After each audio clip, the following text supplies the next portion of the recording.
Polity 6th standard பன்முகத்தன்மை அறிதல். So part 4 பார்க்குறோம். ஸோ இந்தியாவில் ஃபேமஸாக இருக்கக்கூடிய நடனம் அண்ட் இசை பார்க்க போகிறோம். ஸோ நெக்ஸ்ட் என்னது அப்படின்னா, இப்போ பண்டைய இந்தியாவில் பார்த்திங்க அப்படின்னா அவங்க வந்து டான்ஸ் அப்படிங்கிறத வந்து வழிபாட்டுக்காகவோ இல்லை கொண்டாட்டத்திற்கான ஒரு இதுவாகவோ வந்து யூஸ் பண்ணுவாங்க. ஸோ நெக்ஸ்ட் அதாவது டான்ஸை நெக்ஸ்ட் வந்து மகிழ்ச்சி நன்றியை வந்து வெளிப்படுத்துறதுக்காக இந்த மாதிரி விஷயத்துக்காக இதை வந்து யூஸ் பண்ணுவாங்க, நடனத்தை வந்து இது பண்ணுவாங்க. ஸோ என்னென்ன டைப் இருக்குதுன்னு சொல்லி பார்க்கலாம். ஸோ இந்துஸ்தானி இசை, கர்நாடகா இசை, தமிழ் செவ்வியல் இசை, நாட்டுப்புற இசை, லாவணி இசை, கஜல் இசை. ஓகேங்களா? ஸோ இந்த மாதிரி இசைகள் மூலமாக இது பண்ணுவாங்க. ஸோ நெக்ஸ்ட் வந்து என்னது அப்படின்னா, இப்போ வட இந்தியாவில் எடுத்துக்கிட்டிங்க அப்படின்னா கதக், அஸ்ஸாமில் வந்து சத்ரியா. ஓகேங்களா?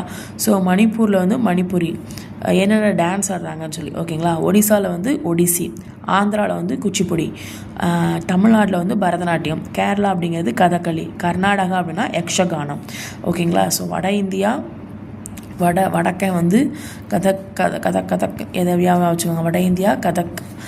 நெக்ஸ்ட் வந்து அஸ்ஸாம் சாம், சத்ரியா சாம்னு சமந்தா, சத்தியமானவங்க, ஸோ உண்மையானவங்க அப்படின்னு வச்சுக்கோங்க. மணிப்பூர் மணிப்புரி, ஒடிசா ஒடிசி, ஆந்திரா வந்து குச்சி, ஆத்திரமாக இருந்தால் நம்ம என்ன பண்ணுவோம், கையில் குச்சி வச்சு அடிப்போம். ஸோ தமிழ்நாடு பரதநாட்டியம் தெரியும், கேரளா கதகளி தெரியும், கர்நாடகா யக்ஷகானம், கர்நாடகாவை காணோம் அப்படின்னு வச்சுக்கோங்க.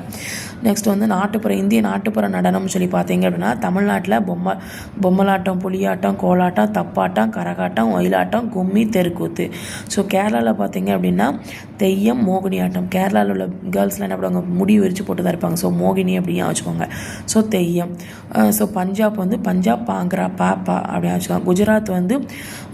குஜராத் அப்படிங்கிறது வந்து கார்பா. நெக்ஸ்ட் வந்து தாண்டியா, இது எப்படியும் வச்சுக்கலாம், தாண்டியார் ஆட்டம் மாடல்னு சொல்லி பாட்டு இருக்கும். ஸோ நெக்ஸ்ட் வந்து காரில் தான் போகணும், அப்படி அந்த டான்ஸுக்கு ஆடுறதுக்கு காரில் தான் போகணும் அப்படின்னு வச்சுக்கோங்க. ராஜஸ்தான் எடுத்துக்கிட்டோம்னா கல்ஃபேலியா, அதுக்கப்புறம் கூமர். ராஜா வந்து எப்போவுமே கல் வச்சு தான் கூர்மையான மாதிரி தான் அரண்மனையெல்லாம் கெட்டுவார். உத்தரப்பிரதேசம் ராசலீலா, உத்தரகாண்ட்னா சோழியா. எனக்கு சோழியாக இருக்குது, நான் போய் சோழினா எனக்கு வேலையாக இருக்குதுன்னு அப்படி உத்தரமாக சொல்லுவாங்கள்ல, கோவத்தில் இருப்பாங்கள்ல. ஸோ அப்படியே வச்சுக்கோங்க. அஸ்ஸாம் பிகு, அஸ்ஸாம் காரங்களாம் எல்லாமே ரொம்ப பிகு பண்ணுவாங்க அப்படின்னு வச்சுக்கோங்க. ஓகேங்களா? ஸோ பார்ட் 5 வீடியோவில் நெக்ஸ்ட் இதை பார்க்கலாம்.